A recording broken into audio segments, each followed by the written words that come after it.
Good morning, Pastor Brian here. Thank you for joining me as we read a chapter a day through the book of Psalms.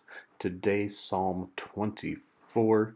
I just wanted to remind you all that I think it's a good idea as we work through these Psalms for you to think about what kind of psalm you think it is. And since it's been a while since we've uh, been at this, just remember that there are psalms of lament, psalms of thanksgiving, psalms of praise, and psalms of wisdom. So let's work through Psalm 24, find out what psalm it is, and see what we can learn about God, this world, and maybe a little bit about where we are in our relationship and in our journey of faith. The earth is the Lord's, and everything in it, the world and all its inhabitants too. Because God is the one who established it on the seas. God set it firmly on the waters. Who can ascend the Lord's mountain? Who can stand in his holy sanctuary? Only the one with clean hands and a pure heart, the one who hasn't made false promises, the one who hasn't sworn dishonestly.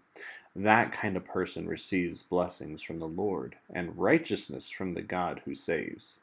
And that's how things are with the generation that seeks him, that seeks the face of Jacob's God. Mighty gates, lift up your heads. Ancient doors, rise up high, so the glorious King can enter. Who is the glorious King?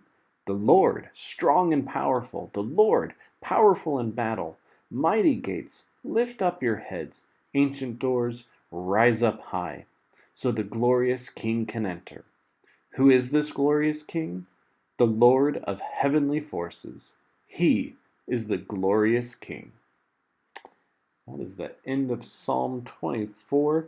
Kind of an interesting psalm, but definitely one that is, at the very least, joyful, talking about how the earth and everything in it belongs to God, all the inhabitants, how God had created this world, and then once again using some military language as the ones by David, uh, not all the time, but happen to be or tend to be, just using that language to evoke this idea of everything, the gates, the ancient doors, uh, everybody looks to the King.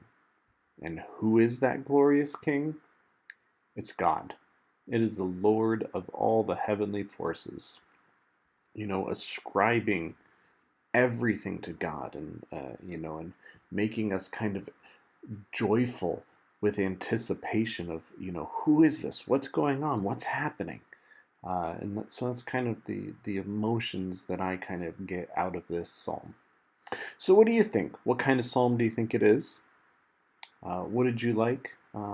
Was there something you didn't like about the psalm? What did you pull out of this psalm? Write it down, share it with a friend, share it with us. Thanks for joining me again after we took that little hiatus. I'm glad to be back. Glad you could be here with me. Take care of yourselves, stay safe, and God bless.